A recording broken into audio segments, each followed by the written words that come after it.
చూసుకున్నట్లయితే ఈ యొక్క కార్యాచరణ ఎంతవరకు ముందుకు వెళ్ళబోతుంది, ఫీజు రింబర్స్మెంట్ బకాయిలతో పాటు తల్లికి వందనం ఫీజులు కానివ్వండి, మహిళలకు ఇస్తానన్న అమౌంట్లు కానివ్వండి, ఇవన్నీ ఏమైపోయినాయి అంటే ప్రభుత్వం మనకి ఎలక్షన్కి ముందు మన ఎన్డీఏ కూటమి మేము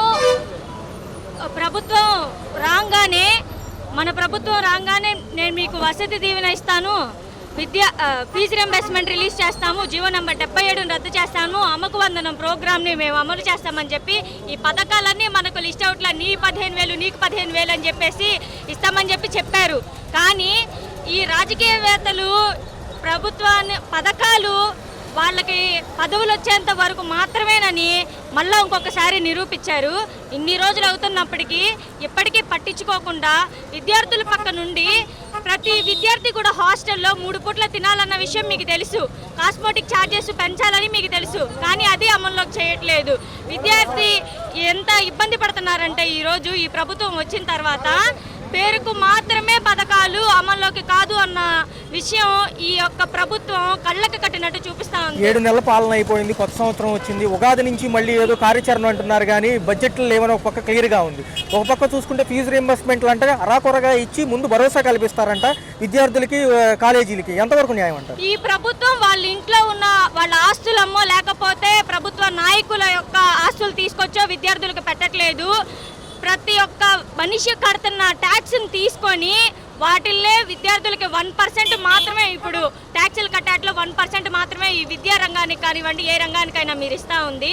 మేము వచ్చే ప్రభుత్వం వచ్చే అకాడమిక్ ఇయర్కి ఇస్తాము, ఆపై వచ్చే ఇయర్ అని చెప్పేసి మాటలు దాటేసుకుంటా పోతే విద్యార్థులు ఎంత అస్వస్థతకు గురవుతున్నారో దాన్ని దృష్టిలో పెట్టుకొని కేబినెట్ మీటింగ్లో మీకు అనుకూలంగా కాకుండా విద్యార్థికి అనుకూలంగా స్టేట్మెంట్స్ ఇస్తే బాగుంటుందని చెప్పేసి ఏఐఎస్ఎఫ్గా చెప్తాను. మేడం, పాత బకాయిల గురించి ఏమైనా ఇన్ఫర్మేషన్ ఉందా? చర్చలకు ఏమన్నా రమ్మంటున్నారా? ఏమన్నా ఉందా ప్రభుత్వం తరపు నుంచి ప్రస్తుతానికి? ఇప్పుడు చెప్తా ఉంటే 3,580 కోట్లు అని చెప్పేసి ఫీజు రింబర్స్మెంట్ గురించి మనం చెప్తా ఉన్నాము. అందరికీ తెలిసిన విషయం ఇది. గత ప్రభుత్వం అమల్లోకి ఇస్తామని చెప్పేసి ఫీజు రింబర్స్మెంట్ ఇవ్వలేదు. అది ఈ ప్రభుత్వం అయినా సరే వచ్చినాక మేము వచ్చిన 100 రోజుల్లోనే మేము కేటాయిస్తామని చెప్పేసి అక్కడే వైఫల్యాన్ని చూపించారు. ఇవ్వకుండా రానున్న పథకాలు స్టేట్ బడ్జెట్లో లేవు, డబ్బులు లేవని చెప్పేసి మీరు ప్రతిపక్షంలో ఉన్నప్పుడు మీకు తెలియదా? ప్రతిపక్షంలో ఉన్నప్పుడు ఒక మాట, ఇప్పుడు అధికారం చేతికి వచ్చిన తర్వాత ఒక మాట మాట్లాడతారా? కాబట్టి ఒక నాయకుడు అనేవాడు నాయకుడు అవసరం లేని నవ సమాజాన్ని సృష్టించేవాడే నాయకుడు. అవన్నీ దృష్టిలో పెట్టుకొని మీరు ముందు వచ్చే రోజు మీరు ఎలక్షన్కి ముందే అన్ని దృష్టిలో పెట్టుకొని పథకాల గురించి వెల్లడించాలి. కానీ అధికారం వచ్చిన తర్వాత మాట చాటేస్తే మీరు అసలు విద్యార్థులకి ఆదర్శమైన నాయకుడు కానీ అసలు ఎలా అవుతారు? కాబట్టి ఇప్పుడైనా నిర్లక్ష్య ధోరణి వీడి విద్యార్థులకు అనుగుణంగా మీరు ఇచ్చిన పథకాలన్నింటినీ కూడా అమలు చేస్తే బాగుంటుందని చెప్పేసి ఏఐఎస్ఎఫ్గా చెప్తున్నాం. లేదు ఇదే వ్యవహారంగా మేము ముందుకెళ్తాము, ఇలానే ముందుకు తీసుకెళ్తామంటే రానున్న రోజుల్లో ఏఐఎస్ఎఫ్గా తీవ్ర ఆందోళనలను స్టేట్ వైడ్గా కాలిచ్చి చేపిస్తామని చెప్పి ఏఐఎస్ఎఫ్గా డిమాండ్ చేస్తాం. ఎలా అనిపిస్తుంది?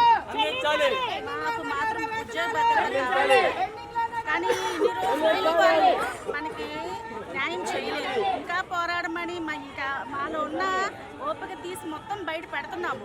మా ఉద్యోగాలు మా కోసం మేము ఎదురు చూస్తున్నాం. మీరు క్యాబినెట్లో మా గురించి మాట్లాడతారేమో అని చూసాం, కానీ ఏ పొంతన కూడా మా గురించి అసలు మాట దాటేస్తున్నారు. అదిగో మాట్లాడుతున్నాం, ఇదిగో ఆలోచిస్తున్నాం, ఇదే చేస్తున్నామని 6-7 నెలల నుంచి ఇదే జరుగుతుంది. ఎంతవరకు న్యాయం సార్?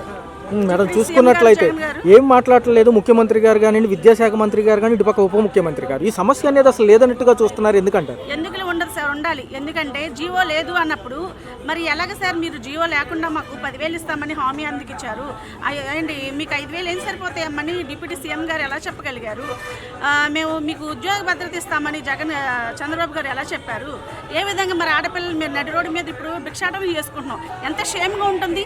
ఈ ప్రభుత్వంలో ఇంతమంది వాలంటీర్లు భిక్షాటనకి అసలు ఇంత చేస్తున్నామంటే మీకు ఎంత సిగ్గుచేటుగా ఉంటుందో ఆలోచించండి. ఒక ఆడపిల్లలు ఒక్కళ్ళు కాదు, ఇద్దరు కాదు, 2.5 లక్షల మంది బయట మేము భిక్షాటనల మీద బయటకు వచ్చాము. ఎంత అవసరం ఏముంది? మాకున్న 5,000లోనే మేము ఇదే సేవ కొనసాగిస్తామమ్మా, మీరు చేసుకోండి అంటే మేము ఎందుకు మా ఉద్యోగాలు మేము చేసుకోము? మా ఉద్యోగ భద్రత మీరు ఇస్తానన్నారు, 10,000 పెంచుతానన్నారు, ఎక్కడ చూపిస్తున్నారు? చూపించండి సార్. చూపించాక మా గవర్నమెంట్ మేము అప్పుడు ఎవరికి మేము ఆ గవర్నమెంట్కి ఈ గవర్నమెంట్కి మేమేమి ఎవరికి మేము సొత్తులు కాదండి. మాకు ఏ గవర్నమెంట్ అయినా మేము ఒకటే మేము వర్క్ చేసుకుంటాము. మా ఏంటి ప్రతిదీ మేము వాళ్ళని వీళ్ళది మాకు వద్దండి. మా ఉద్యోగ భద్రత మాకు ఇచ్చండి. మా జీవితంతో మేము ఇంతకాలం 5 సంవత్సరాలు కష్టపడింది బూడిద వేసుకున్న పన్నీర్లా తయారైంది. లేదు సార్, 5,000 పోయాయి, 10,000 మీకు ఇస్తానన్నారు, అది లేదు. 5,000 మీద బడ్జెట్ మీద ఎంతమంది ఏంటి నిరుపేదలు ఉన్నారు. 10th క్లాస్ నుంచి డిగ్రీ పీజీ చేసిన వాళ్ళు కూడా ఉన్నారు. మరి వాళ్ళ పరిస్థితి ఏంటండి? మీరు ఏ ఉద్యోగం కల్పించి మీకు సెక్యూరిటీ ఇస్తామన్నారు, ఎక్కడ ఇచ్చారు మీరు? సార్ డిప్యూటీ సీఎం గారు చంద్రబాబు గారు మీకు నమస్కరిస్తున్నామండి. భిక్షాటనలో మేము ఉంటే ఒక మేము ఆడపిల్లలు మేము ఇంత ఇదిగా ఉంటే అది మీకే పరువు తక్కువగా ఉంటుందండి. దయచేసి మా ఉద్యోగ భద్రత ఇవ్వండి. మా ఉద్యోగులు మళ్ళీ మేము రిటర్న్ తీసుకొని మాకు జీవో జారీ చేయండి. Thank you. గత కొన్ని నెలలుగా బకాయిల విషయం కానివ్వండి, ఉద్యోగ భద్రత గురించి కానివ్వండి మీరు పోరాడుతూనే ఉన్నారు. ప్రభుత్వం తరపు నుంచి ఎటువంటి రెస్పాన్స్ రావట్లేదు. ఎన్నో కేబినెట్ మీటింగ్లు జరిగినా కానీ ఈ విషయం బయటకు కొలికి రావడం లేదు. కొన్ని నెలలుగా జరిగేదేమో తెలిసో తెలియదో కానీ ఎవరికి తెలియదు కానండి. రాబోయే ఉగాదికి అయితే చంద్రబాబు గారు వాలంటీర్లందరికీ ఒక తీపి కబురు చెప్పబోతున్నారు. వాలంటీర్లు వద్దు, నిరుద్యోగ వృత్తి ముద్దు అనే స్లోగాన్ ముందుకు తీసుకొచ్చి వాలంటీర్లందరికీ ఇప్పటి నుంచి అలవాటు చేస్తే వచ్చే ఉగాదికి అలవాటు అయిపోద్దండి. చంద్రబాబు గారు చెప్పాల్సిన మాట ఇదే. రేపు వాలంటీర్లందరికీ ఉగాది సందర్భంగా మళ్ళీ ఇంకోసారి తెలియజేసుకున్నాను. వాలంటీర్లు వద్దు, నిరుద్యోగ వృత్తే ముద్దు. మా గవర్నమెంట్ తరపున ఈ పథకాన్ని ముందుగా అమలు చేయడానికి మేము క్యాబినెట్ మీటింగ్లో ముందుగా చర్చిస్తామని చంద్రబాబు గారు ప్రకటిస్తే వాలంటీర్లందరూ రోడ్డు ఎక్కాల్సిన పని లేదు, భిక్షాటం చేయాల్సిన పని లేదు. రోడ్లు ఎక్కి పిల్లల్ని వదిలేసి ఇంట్లో వాళ్ళని వదిలేసి మా ఉద్యోగ భద్రత కోసం రోడ్లు ఎక్కాల్సి గవర్నమెంట్కి మా విన్నపాలు ఎన్టీఆర్ విగ్రహానికి విన్నపాలు మేము ఏం చేయాల్సిన పని లేదండి. ఇకనైనా జీవో చదవడానికి 6 నెలలు పట్టింది. ఈ విషయం తెలపడానికి ఇంకో 3 నెలలు టైం ఇస్తామండి వాలంటీర్ల కింద. ఇకనైనా అది ప్రకటించండి, చాలా సంతోషిస్తామండి.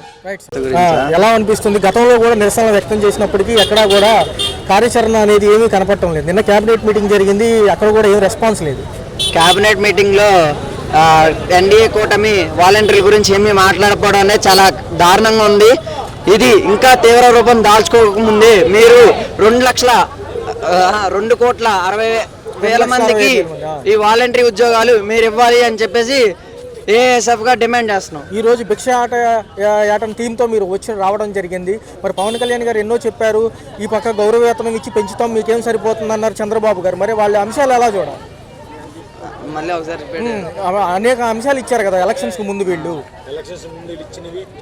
ఇప్పుడు చేయలేదు కదా అన్న. మెగా 6 అని చెప్పేసి ఏదో పెద్ద చెప్పేసి రాశారు మెగా 6 అని. అది నాటికి ఒకటి కూడా అమలు పరచలా. మహిళలకి బస్సు, ఇంకా వాలంటరీకి ఉద్యోగాలు ఇవన్నీ అని చెప్పడం జరుగుతుంది కానీ ఏమి కార్యాచరణ చేయట్లా. స్టూడెంట్స్ పక్షాన్ని వచ్చేసరికి బకాయిలు ఇస్తా అన్నారు విద్యార్థులకి, అవి ఇప్పటికొచ్చి ఏ బకాయిలు కూడా విడుదల చేయలేదు. సో భవిష్యత్తు కార్యాచరణ ఎలా ఉండబోతుంది? సమ్మె తీవ్రతరం ఎంతవరకు వెళ్తుందంటారు? సమ్మె తీవ్రం చాలా రేపొద్దున్న వాళ్ళ ఇళ్ళని కూడా సెక్రటేరియట్ని కూడా ముట్టడి ఆలోచన ఉన్నాయి. ఉగాది నుంచి హామీ చేస్తామన్న పథకాల్లో పారదర్శకత్వం ఎంత ఉంది? వాళ్ళు నిజంగా చేయగలరంటారు? అసలు రాష్ట్రంలో వాళ్ళు హామీలు ఇచ్చారు, ఎన్నికల సమయంలో హామీలు ఇచ్చారు. వారు ఇప్పుడు అధికారంలోకి వచ్చిన తర్వాత మా దగ్గర బడ్జెట్ లేదు, ఈ లేదని కల్లిబొల్లి కబుర్లు చెప్తా ఉన్నారు. దీన్ని ఆల్ ఇండియా స్టూడెంట్ ఫెడరేషన్గా పూర్తిగా వ్యతిరేకిస్తూ ఉన్నాం. 4 సార్లు ముఖ్యమంత్రిగా పనిచేశాను. నా అంత అనుభవం ఈ భారతదేశంలో ఎవరికి లేదు.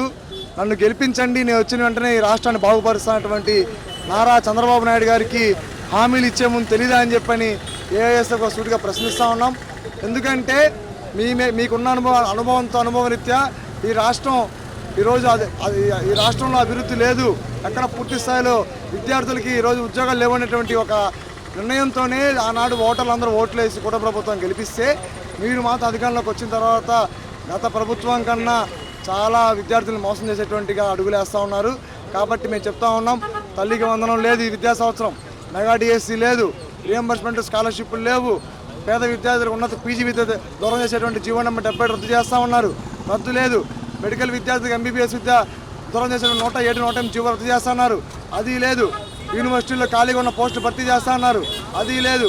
యూనివర్సిటీ మొత్తం ప్రక్షాళన చేస్తూ ఉన్నారు, అది లేదు. సంక్షేమ హాస్టల్ విద్యార్థులకి మెస్సు కాస్మెటిక్ ఛార్జ్ పెంచుతూ ఉన్నారు, అది లేదు. కాబట్టి పూర్తిగా విద్యార్థులు న్యాయం చేయడంలో ఈ ప్రభుత్వం వైఫల్యం చెందింది, విద్యార్థులను ఖచ్చితంగా మోసం చేస్తూ ఉంది. ఏదైతే ఉగాది నుంచి ఉచిత బస్సులు అంటున్నారు, ఫీజు రీయింబర్స్మెంట్ బకాయిలు చెల్లిస్తామంటున్నారు, కానీ రాష్ట్రం లోటు బడ్జెట్లో ఉందని మళ్ళీ అమ్మంటున్నాయి అంటున్నారు. ఇవన్నీ సాధ్యమని చెప్పి విశ్లేషకులు అంటున్నారు, ఆర్థిక విశ్లేషకులు. ఎంతవరకు సమంజసం అంటారు? అరిచి 60 ఏళ్ళ చరిత్ర అలసిపోయినట్లుగా వీళ్ళ అబద్ధాలు వస్తూనే ఉన్నాయి. మరొకసారి స్పష్టంగా నారా చంద్రబాబు నాయుడు గారు ఇచ్చిన మాట మీద నిలబడరని చెప్పని కళ్ళకద్దినట్టుగా ఈరోజు చూపించారు. కాబట్టి ఖచ్చితంగా వారి మాటలు అన్నీ కల్లి ఒల్లి కబుర్లు అని చెప్పని ఏఐఎస్ఎఫ్ రాష్ట్ర ప్రధానికని చెప్తా ఉన్నాం. నిన్న మరి ఏమంటారు చూసుకుంటే ఎక్కడ కూడా చర్చకు రాలేదు.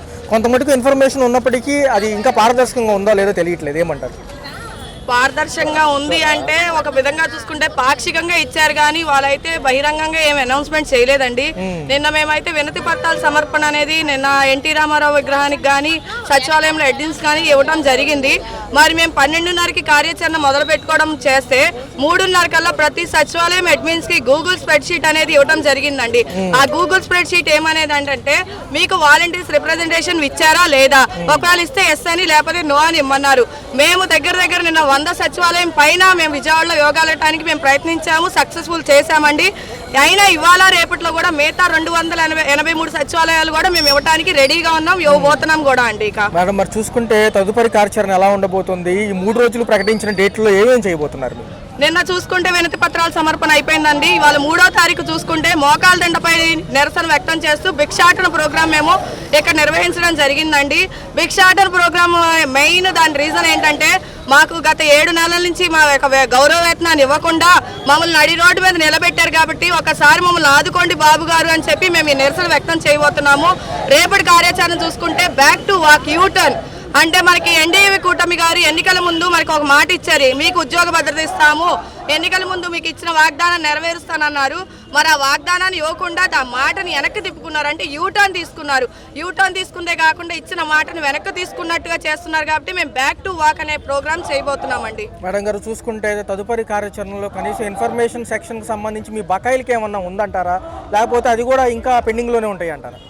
బకాయిలకి అంటే చూసుకుంటే మాకు నిధి యాప్లో అయితే అది పే చేయాల్సినట్టు చూపిస్తుందండి. బిల్ నంబర్ అనేది జనరేట్ అవడం అన్నీ జరిగినాయి. మేమైతే ఖచ్చితంగా మరి సీఎం గారు అది విడుదల చేస్తారనే మేము ఆశిస్తున్నాము. ఎందుకంటే అది వాళ్ళు విడుదల చేయని పక్షంలో ఆ యాప్లో చూపించాల్సిన అవసరం కూడా లేదు. అది చూపిస్తుంది అంటే ఖచ్చితంగా మాకు బడ్జెట్ అనేది ఇస్తారు. ఎందుకంటే మా పేరు మీద బడ్జెట్ అనేది రిలీజ్ కూడా అయ్యింది. 204 కోట్లు రిలీజ్ చేశారు మొన్న బడ్జెట్లో. మరి ఆ 200 కోట్లు వాలంటీర్స్ కోసమే రిలీజ్ చేశారు. కాబట్టి మాకు పెండింగ్ బకాయిలు ఇస్తారనే మేము అనుకుంటున్నామండి. ఏం చెప్తుంది ప్రభుత్వం? లేదండి, మమ్మల్ని అయితే ఏమీ పిలవలేదు. మేము 2 నెలల నుంచి ధర్నా చేస్తున్నాము, కానీ వాళ్ళు ఏమీ పిలవలేదు, రమ్మని చెప్పలేదు. మరి చూసుకున్నట్లయితే భవిష్యత్తు కార్యాచరణ ఎలా ఉండబోతుంది? ఇప్పటికే నూతన సంవత్సరం కూడా వచ్చింది. గత 7 నెలలుగా ఉన్న బకాయిల గురించి ఏమంటారు? అసలు 7 నెలల నుంచి అయితే మాకు బకాయిలు పడలేదండి, పడాలని అడుగుతున్నాము, వేస్తే బాగుంటుంది. గతంలో ఎన్నో సేవలకు మీరు ఉపయోగించిన గత ప్రభుత్వం ఈ ప్రభుత్వం కానివ్వండి, అప్పుడు హామీలన్నీ ఏమైపోయినాయి అంటారు? నిన్న కేబినెట్ మీటింగ్లో అనేక అంశాలు చర్చించారు కానీ వాలంటీర్ సెక్షన్ రాలేదు, ఎందుకంటారు? దాని గురించి అయితే మాకు తెలియదండి. చాలాసార్లు క్యాబినెట్ మీటింగ్ అయ్యింది. ప్రతిసారి క్యాబినెట్ మీటింగ్లో మా కోసం చెప్తారని మేము ఎదురు చూసాము. నిన్న కూడా చాలా ఆసక్తిగా ఎదురు చూసాం, కానీ మా గురించి అయితే ఏమీ చెప్పలేదండి.